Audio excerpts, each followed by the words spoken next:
Isinagawa kamakailan ang Agenda Forum sa Tribute Hotel na pinangsawaan ni Atty. Fred Mison. Tampok sa nasabing pagtitipon si Vic Veloso, Pangulo at pangkalahatang tagapamahala ng Government Service Insurance System o GSIS bilang pangunahing pangdangal. Sa forum, ibinahagi ni Veloso ang mga pangunahing programa at inisyatibong sinusulong ng GSIS upang higit pang mapabuti ang serbisyo para sa kawani ng gobyerno. Nakukuha lang po ninyo, gusto na namin lumipat po sa GSIS, ayaw na po namin minsan nagpapautang na loan share. Pero po, maintindihin nyo naman, nung umutang ho kami ng 100,000 for example, nung nakuha namin proceeds, hindi naman ho 180,000 kasi in advance na yung interest and whatever. Kami nung ay aalis, from 100,000, makukompute daw ng penalty.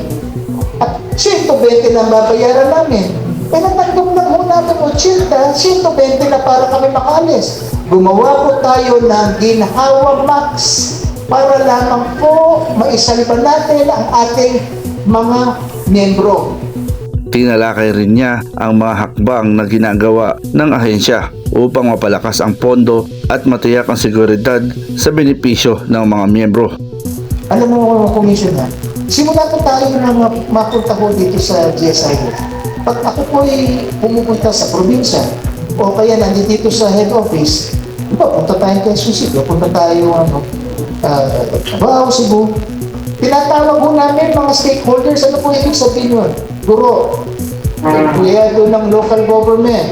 Tinatawag po natin nagtatrabaho sa iba-ibang ahensya ng gobyerno.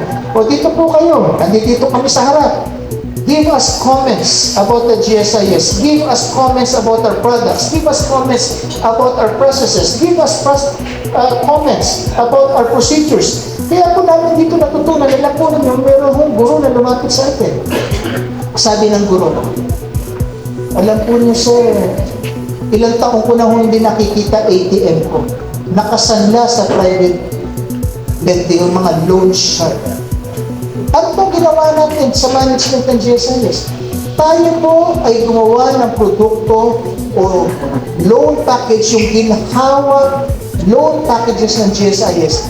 Makakahanap po kayo ng up to 5 million pesos or 14 times your monthly pay at only 6% and 15 years to pay. Maglakad ho kayo simula Batanes hanggang Tawi-Tawi.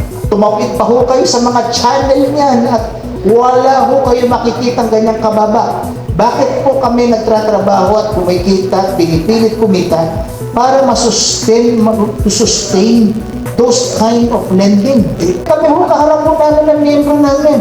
Naririnig namin ang hinaing ng miyembro namin.